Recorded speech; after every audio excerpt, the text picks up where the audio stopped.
are those creepy and wriggly creatures which are ugly to some and beautiful to the others. Young or old, no one could be bold to hold when they behold a snake. But this man from Puttur is an exception for all this. He is undeterred by the repetition of snakes. He looks ordinary but does extraordinary and daring work of catching and protecting snakes irrespective of whether they are venomous or not. Annals of Puttur would be incomplete without mentioning about Dr. Ravindranath Aital, who has dedicated his life to protect snakes for the last 25 years. In this long period, most of the time, he has waged a long crusade of saving snakes and spreading awareness about them. Dr. Ravindranath was born in a traditional Ayurvedic doctor's family at Saligrama, near Brahmavar in Udupi district. Hence, no one was surprised when he developed a distinct like for Ayurveda. Along with that, he completed BA and later migrated to Puttur as an employee in cooperative society. It was in Puttur that he was enticed by these creepy, wriggly creatures called snakes. Though it was very common to find snakes beside the houses in the area, there was a dearth of snake catchers. Even Manmat Kumar, the only person who was engaged in this mission, had given up his hobby. Dr. Aital went up to him to pick up some tricks about catching snakes. However, Manmat Kumar refused to give any information and even advised Aital to be away from snakes since they are venomous. ನಾನು ಚಿಕ್ಕದಿಂದಲೇ ಪ್ರಾಣಿಗಳನ್ನೆಲ್ಲ ಸಾಕೊಂಡಿದ್ದೆ. ಅವುಗಳಿಗೆ ಪೆಟ್ಟದೆಲ್ಲ treatment ಕೊಟ್ಟು ಬಿಡ್ತಾ ಇದ್ದೆ. ಆಮೇಲೆ ನಾವು ಚಿಕ್ಕದು ತುಂಬ ಕಷ್ಟ ಇತ್ತು. ನಮ್ಮ ತೋಟ ಗದ್ದೆಲ್ಲ ಡಿಕ್ಲರೇಷನ್ ಹೋಯಿತು. ಆಗ ನಾನು ತುಂಬ ಕಷ್ಟದಲ್ಲಿ ವಾಚ್ ರಿಪೇರಿ ಮಾಡ್ತಾ, ಜಾಬ್ ಟೈಪಿಂಗ್ ಮಾಡ್ತಾ, ಮತ್ತು ಫೋಟೋಗ್ರಫಿ ಮಾಡ್ತಾ ಈ ರೀತಿಯಲ್ಲಿ ನಾನು ಕಲಿತವನು. ಸೊ ಇಲ್ಲಿ ನಾನು ಪುತ್ತೂರಿಗೆ ಬಂದ ಮೇಲೆ ಪುತ್ತೂರಲ್ಲಿ ಜಾಬಿಗೆ ಬಂದೆ. ನಾನು ಬ್ಯಾಂಕಲ್ಲಿ ಫಸ್ಟ್ ಇದ್ದೆ ನಾನು. ಆಗ ನನಗಿಲ್ಲಿ ಏನು ವರ್ಕ್ ಇರಲಿಲ್ಲ ಬ್ಯಾಂಕ್ ಬಿಟ್ಟ ಮೇಲೆ. ಆಗ ಮನೆತನದ ಮದ್ದುಗಳನ್ನ ಕೆಲವರಿಗೆಲ್ಲ ಹೇಳ್ತಿದ್ದೆ, ಕೊಡ್ತಾ ಇರಲಿಕ್ಕೆ ಶುರು ಮಾಡಿದೆ ಪ್ರಾಣಿಗಳಿಗೆಲ್ಲ ಪೆಟ್ಟಾದ್ರೆಲ್ಲ. ಆಗ ಹಾವು ಹಿಡಿಲಿಕ್ಕೆ ಇಲ್ಲಿ ಯಾರೂ ಇರಲಿಲ್ಲ. ಮನ್ಮಥ್ ಕುಮಾರ್ ಅಂತ ಬಾಲವನದಲ್ಲಿದ್ದರೆ ಅವ್ರು ಸ್ಟಾಪ್ ಮಾಡಿದರು. ಆಗ ಜನ ಎಲ್ಲ ಹೆದರ್ತಾ ಇದ್ರು, ಹಾವು ಬಂದರೆ ಯಾರು ಹಿಡಿಯೋಕ್ಕೆ ಇಲ್ಲ, ಯಾಕೆ ಇದಕ್ಕೆ ಹೋಗಬಾರ್ದು ಅಂಥೇಳಿ ಆಯಿತು. ಅವ್ರ ಹತ್ರ ಹೋಗಿ ಕೇಳಿದೆ. ಅವ್ರು ಹೇಳಿಕೊಡೋದಿಲ್ಲ ಅಂತ ಹೇಳಿದರು. ಇದು ಒಳ್ಳೇದಲ್ಲ, ನಾನು ಸ್ಟಾಪ್ ಮಾಡಿದ್ದೇನೆ, ನೀವು ಸ್ಟಾಪ್ ಮಾಡಿ ಅಂತ ಅವ್ರ ಹೆಂಡತಿ ಬೈದರು. But nothing could stop Dr. Aital. He went up to snake charmers, studied books related to the topic and managed to pick up a few tricks. Meanwhile, he informed some of his friends to invite him to catch snakes whenever and wherever they spot crawling creatures. Finally, on one fine day, his long cherished dream realized when he caught a snake which had sneaked in one of his Rotary friends' house. From then till today, he has been continuing his mission almost single-handedly, and even his daughter Hasta and Kritika have been taught the same. So ನನಗೆ ಸಾಯೋದ್ರ ಬಗ್ಗೆ ಹೆದರಿಕೆ ಇರಲಿಲ್ಲ. Adventure ಇರಬೇಕು ಅಂತ, ಒಂದು ಪ್ರಾಣಿನ ಉಳಿಸಿದ್ರೆ ಅದೊಂದು ಪುಣ್ಯ ಅಂತ. ಹಾಗೆ ಡೊಂಬರಾಟದವ್ರು ಹಿಡಿಯೋದೆಲ್ಲ ನೋಡಿದೆ, ಮತ್ತು ಬೇರೆ ಬೇರೆ ಹಿಡಿಯೋದೆಲ್ಲ ನೋಡಿಕೊಂಡು ಆಮೇಲೆ ರಾಟೆಟ್ ಕ್ಲಬ್ಬಲ್ಲಿ ಸೇರಿದ್ದೆ ನಾನು. ಸೊ ಅವರ ಮೇಲೆ ಒಬ್ಬರ ಮನೇಲಿ ಹಾವು ಬಂದಾಗ ನಾನು ಬರ್ತೇನೆ ಅಂತೇಳಿ ನಾಗರಾವದು ಡೈರೆಕ್ಟಾಗಿ ಹಿಡ್ಕೊಂಡು ಬಂದೆ, ಗೂಡು ಮಾಡಿ ಸಾಕಲಿಕ್ಕೆ ಶುರು ಮಾಡಿದೆ. ಆಮೇಲೆ ಒಂದೊಂದೇ ಹಾವಿನ ಬಗ್ಗೆ ಅಧ್ಯಯನ ಮಾಡ್ತಾ ಬಂದೆ. ಈ ಕ್ಷೇತ್ರ ಬಂದು ನಾನು 25 ವರ್ಷ ಆಯಿತು. ಈ 25 ವರ್ಷದಲ್ಲಿ ನಾನು 148 ಕಿಂಗ್ ಕೊಬ್ರಾವನ್ನು ಹಿಡಿದೇನೆ. ಟೋಟಲ್ 3 ಸ್ನೇಕ್ ಪಾರ್ಕು, ಒಂದು ಪರ್ಸಿನ ಕಡವು, ಒಂದು ಮಂಗಳೂರು ಸ್ನೇಕ್ ಪಾರ್ಕ್ ಪಿಲಿಕುಲ, ಆಮೇಲೆ ಮೈಸೂರು. ಇಷ್ಟು ಝೂಗಳಲ್ಲಿ ಕಿಂಗ್ ಕೊಬ್ರಕ್ಕೆ ಪೆಟ್ಟಾದಾಗ ನಾನು ಹೋಗಿ ಚಿಕಿತ್ಸೆ ಕೊಟ್ಟಿದ್ದೇನೆ. ಅದಲ್ಲದೆ ಸಾವಿರಾರು ಹಾವುಗಳನ್ನ ಮನೆಗೆ ಬಂದನ್ನು ಹಿಡಿದು ಬಿಟ್ಟು ಕಾಡಿ ಬಿಟ್ಟಿದ್ದೇನೆ.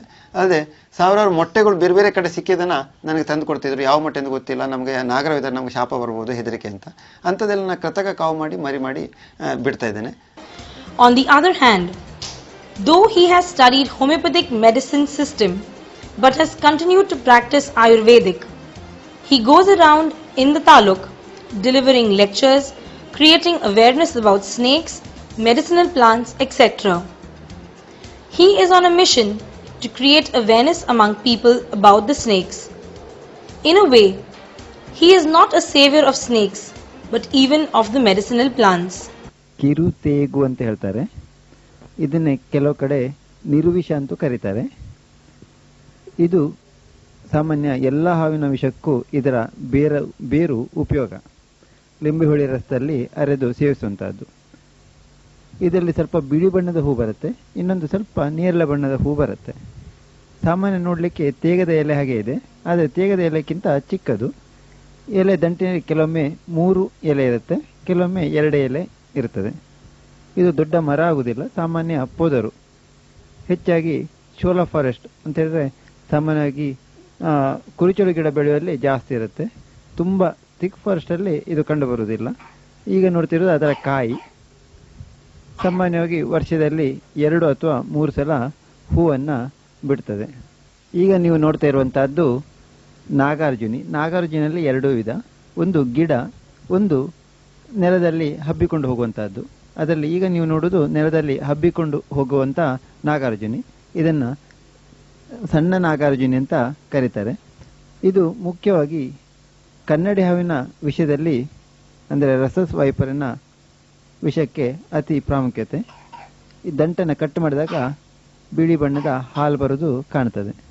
ಈಗ ನೀವು ನೋಡ್ತಿರುವಂತಹದ್ದು ದೊಡ್ಡ ನಾಗಾರ್ಜುನಿ, ಗಿಡ ನಾಗಾರ್ಜುನಿ. ಇದರಲ್ಲಿ ಸ್ವಲ್ಪ ಬಿಳಿ ಬಣ್ಣ ಇರುತ್ತೆ ದಂಟು, ಅಥವಾ ಇದು ಬಿಳಿ ಬಣ್ಣದ ದಂಟು. ಇನ್ನೊಂದು ಸ್ವಲ್ಪ ಕೆಂಪು ಬಣ್ಣದ ದಂಟು ಬರುತ್ತೆ. ಎಲೆಯು ಕೂಡ ಅದರದ್ದು ಕೆಂಪು ಬರುತ್ತೆ. ಎರಡರದ್ದು ಉಪಯೋಗ ಒಂದೇ ರೀತಿ. ಇದು ಕೂಡ ಕನ್ನಡಿ ಹಾವಿನ ವಿಷಕ್ಕೆ ಉಪಯೋಗ ಆಗುವಂತಹದ್ದು. ಇದು ಸಮೂಲ ಉಪಯೋಗ. ಪರ್ಟಿಕ್ಯುಲರ್ ಆಗಿ ನಾಗರ ಹಾವು ಮತ್ತು ಕಟ್ಟಿನ ಹಾವು ಅಥವಾ ಕ್ರೈಟ್ ಅಂತ ಹೇಳ್ತಾರೆ, ಇದೆರಡರ ವಿಷಯದಲ್ಲಿ ವಿಶೇಷ ಒಂದು ಔಷಧಿಯ ಪ್ರಭಾವವನ್ನು ಬೀರ್ತದೆ. ಹೆಚ್ಚಾಗಿ ಇದು ಮರಗಳಲ್ಲಿ ಹಬ್ಬಿಕೊಂಡಿರುತ್ತೆ. ಇದರ ಬೀಜ ಗಾಳಿಯಲ್ಲಿ ಹಾರಿಕೊಂಡು ಪ್ರಸಾರ ಆಗುತ್ತೆ. ಈಗ ನೀವು ನೋಡ್ತಾ ಇರುವಂತಹದ್ದು ಪಾಟ ಅಥವಾ ಹಾಡೆ ಸೊಪ್ಪು ಅಂತ ಹೇಳ್ತಾರೆ, ಹಾಡೆ ಬೇರು ಅಂತ ಹೇಳ್ತಾರೆ, ಪಾದಳಪ್ಪು ಅಂತ ಹೇಳ್ತಾರೆ, ತಾಳಿ ತಪ್ಪು ಅಂತ ಹೇಳ್ತಾರೆ. ಇದು ಸಾಮಾನ್ಯವಾಗಿ ಹಾರ್ಟ್ ಶೇಪ್ನಲ್ಲಿ ಎಲೆ ಇರುತ್ತೆ. ಇದು ಹೆಚ್ಚಾಗಿ ಸಣ್ಣ ಪುಟ್ಟ ಪೊದರಲ್ಲೂ ಕೂಡ ಹಬ್ಬಿಕೊಂಡಿರುತ್ತೆ. ಇದು ಮುಖ್ಯವಾಗಿ ವೈಪರ್, ರಸಸ್ ವೈಪರ್ ಅಥವಾ ಕನ್ನಡಿ ಹಾವಿನ ವಿಷಯದಲ್ಲಿ ಹೆಚ್ಚು ಪರಿಣಾಮಕಾರಿಯಾಗಿದೆ. ಇದು ನೀವು ನೋಡ್ತಿರೋದು ಅದರ ಹೂ. He defends what he does. He says, snakes are not as dangerous as human beings. They attack anyone only when they are hurt. ಔಷಧಿ ಗಿಡಗಳ ಬಗ್ಗೆ, ಅದರ ಔಷಧಿಯ ಉಪಯೋಗದ ಬಗ್ಗೆ ಜನರಿಗೆ ಕಾಯಿಲೆ ಬಂದಾಗ ಇದೆಲ್ಲ ಮಾಹಿತಿ ಕೊಡ್ತಾ ಇದ್ದೇನೆ. ಇದರಿಂದಾಗಿ ಸಾವಿರಾರು ಜನ ಈ ಹಾವನ್ನು ಕೊಲ್ಲೋದನ್ನು ಬಿಟ್ಟಿದ್ದಾರೆ.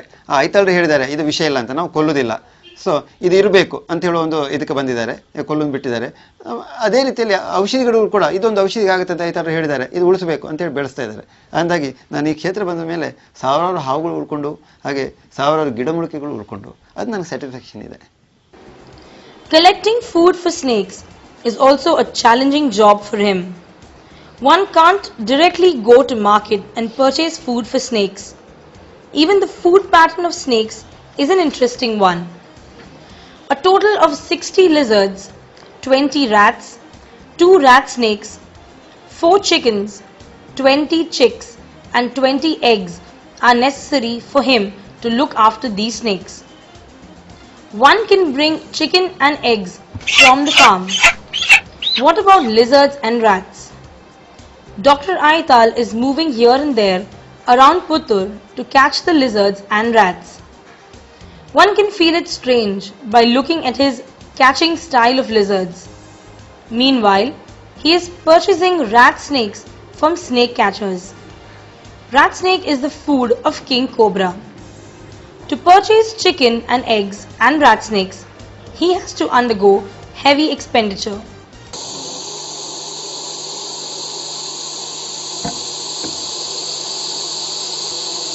Dr. Aital is an effective doctor too. According to most of his patients, he has handled some critical cases too. He is also adept in treating gangrene cases which are results of snake bite. More than 50% of his medicine is prepared by him. So far, he has saved more than 1,000 people who were bitten by snakes. ನೀವು ನೋಡ್ತಿರುವಂತಹದ್ದು ಕನ್ನಡಿ ಹಾವು ಕಚ್ಚಿ, ಚಿಕ್ಕ ಹುಡುಗನಿಗೆ ಕನ್ನಡಿ ಹಾವು ಕಚ್ಚಿ ಕಾಲಿಗೆ ಕಚ್ಚಿರುವಂತಹದ್ದು.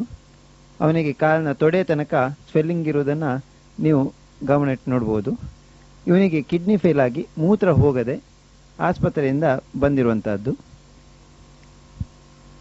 ಇವನಿಗೆ ನಮ್ಮ ಮಧ್ಯದಲ್ಲಿ ಕಂಪ್ಲೀಟ್ ಗುಣ ಆಗಿ ಈಗ ಆರಾಮಾಗಿದ್ದಾನೆ. ಇದು ಸುಮಾರು 13 ವರ್ಷದ ಹಿಂದಿನ ಚಿತ್ರ. ನೀವು ನೋಡ್ತಾ ಇರುವಂತಹದ್ದು ಕನ್ನಡಿ ಹಾವು ಕಚ್ಚಿದ್ದು. ಇದು ಈಶ್ವರಮಂಗಳದ್ದು. ಅಲ್ಲಿ ಕಚ್ಚಿಬಿಟ್ಟು ಮಂಗಳೂರಿನ ಆಸ್ಪತ್ರೆಗೆ ಅಡ್ಮಿಟ್ ಆಗಿ ಅಲ್ಲಿ 1 ತಿಂಗಳಿದ್ದು ಆ ಕೊಳೆತು ಹೋಗಿ ಕೊಳೆತ ಭಾಗವನ್ನೆಲ್ಲ ಕತ್ತರಿಸಿ ತೆಗೆದು ಆಮೇಲೆ ಕಟ್ಟು ಮಾಡಬೇಕಂತ ತಿಳಿಸಿದ ಮೇಲೆ ಪುನಃ ಇನ್ನೊಂದು ಕಡೆ ಹೋಗಿ ಅಲ್ಲಿ ಕೆಲವು ಆಯುರ್ವೇದ ಚಿಕಿತ್ಸೆ ಮಾಡಿ ಅಲ್ಲಿಯೂ ಜೋರಾಗಿ ಆಮೇಲೆ ನನ್ನಲ್ಲಿಗೆ ಬಂದಿರುವಂತಹದ್ದು. ನಾನು ವಾರಕ್ಕೊಮ್ಮೆ ಅವರ ಮನೆಗೆ ಹೋಗಿ ಅಲ್ಲಿ ಚಿಕಿತ್ಸೆ ಮಾಡ್ತಾ ಇರುವಂತಹದ್ದು. ದಿನ ಅವರ ಹತ್ರ ಹೇಳ್ತೇನೆ, ವಾರಕ್ಕೊಮ್ಮೆ ಹೋಗಿಬಿಟ್ಟು ಯಾವ ರೀತಿ ಗಾಯ ಇಂಪ್ರೂವ್ ಇದೆ ಅಂತ ಹೇಳಿ ಪಥ್ಯಗಳನ್ನೆಲ್ಲ ಹೇಳಿ ಚಿಕಿತ್ಸೆ ಕೊಟ್ಟು ಬರ್ತೇನೆ. ಸುಮಾರು ಈ ಗಾಯ ಗುಣ ಆಗಲಿಕ್ಕೆ ಅವರಿಗೆ 2.5 ತಿಂಗಳು ಸಮಯ ತಗೊಂಡಿದೆ. ಇದು ಆಗ ನೀವು ನೋಡಿದ ಗಾಯ ನೋಡಿ 1 ತಿಂಗಳ ನಂತರದ ಫೋಟೋ. 1 ತಿಂಗಳಲ್ಲಿ ಆಗ ನೋಡುವಾಗ ನೀವು ತುಂಬ ಹೊಂಡ ಇತ್ತು, ಈಗ 1 ತಿಂಗಳಲ್ಲಿ ಅಷ್ಟು ಕವರ್ ಆಯಿತು. ಇನ್ನೊಂದು ತಿಂಗಳ ನಂತರ ಕಂಪ್ಲೀಟ್ ಆಗಿ ಸ್ಟಿಚ್ ಮಾಡಿದಾಗೆ ಅಷ್ಟೊಂದು ಚೆನ್ನಾಗಿ ಲೆವೆಲ್ ಆಗಿದೆ. ಈಗ ಹುಷಾರಾಗಿದ್ದಾರೆ. ಈಗ ಬಿಳಿ ಬಣ್ಣವೂ ಕೂಡ ಮಾಸಿ ಹೋಗಿದೆ.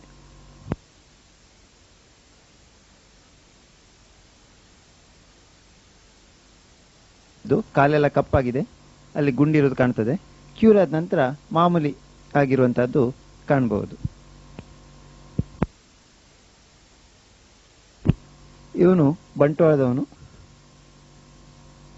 ಕಾಲಿಗೆ ಕನ್ನಡಿ ಹಾವು ಕಚ್ಚಿ ಆಸ್ಪತ್ರೆಯಲ್ಲಿ ಅಡ್ಮಿಟ್ ಆಗಿ ಸ್ಕಿನ್ ಗ್ರಾಫ್ಟ್ ಮಾಡಿ ಪುನಃ ಅದು ಹೋಗಿ ಪುನಃ 1 ವರ್ಷದ ನಂತರ ಪುನಃ ಕ್ಯೂ ಆಗಿ ರಸಿಗೆ ಬರಲಿ ಶುರುವಾಗಿ ಆ ನಂತರ ನನ್ನಲ್ಲಿಗೆ ಬಂದಿರುವಂತಹದ್ದು. ನಮ್ಮ ಔಷಧಿಯಲ್ಲಿ ಇವನಿಗೆ ಕೇವಲ 1 ತಿಂಗಳಲ್ಲಿ ಕ್ಯೂರ್ ಆಗಿದೆ. ಗಾಯ ಕ್ಯೂರ್ ಆಗಿರುವಂತಹದ್ದು. ನಾಗರು ಹಿಡಿಲಿಕ್ಕೆ ಹೋದಾಗ ಕೈಯ 2ನೇ ಬೆರಳಿಗೆ ಕಚ್ಚಿರುವಂತಹದ್ದು. ನಿಮ್ಗೆ ಗಾಯ ಕಾಣುತ್ತೆ, ಕಪ್ಪು ಬಣ್ಣ ಆಗಿದೆ. ಕೈಯ ಮೂಳೆ ಕಾಣ್ತದಲ್ಲಿ ಕಪ್ಪು ಬಣ್ಣ ಆಗಿದೆ. ಆ ನಂತರ ಬೆರಳನ್ನ ಕಟ್ ಮಾಡಬೇಕಂತ ಹೇಳಿದರು. 1 ತಿಂಗಳ ನಂತರದ ದೃಶ್ಯ ನೀವು ಆವಾಗ ನೋಡುವಾಗ ಅಲ್ಲಿ ಮೂಳೆ ಎಲ್ಲ ಕಪ್ಪಾಗಿತ್ತು ಬೆರಳಿನದ್ದು, ಹಾಗೂ ಕೈಯಲ್ಲೂ ಮೂಳೆ ಕಾಣ್ತಾ ಇತ್ತು. ಈಗ ಮೇಲ್ಗಡೆ ಗಾಯ ಸ್ಟಿಚ್ ಮಾಡಿದಾಗೆ ಅಷ್ಟೊಂದು ಚೆನ್ನಾಗಿ ಕೂಡಿದ್ದು ಕಾಣ್ತದೆ. ಗುಣ ಆದ ನಂತರದ್ದು ಈಗ ಕಂಪ್ಲೀಟ್ ಆಗಿ ಕ್ಯೂರ್ ಆಗಿ ಒಂದು ಸಣ್ಣ ಪಾಯಿಂಟ್ ಉಳಿದಿದೆ. No doubt that Dr. Aital is facing financial problems in continuing his unique mission. He has opened Sheshavana Charitable Trust in 1999 with a vision of growing medicinal plants, encouraging planting of rare and endangered herbs found in India. He has already planted about 600 species of medicinal plants in a place called Naitadi. But his dream is to collect maximum details about every medicinal plant under one roof and store data in computer.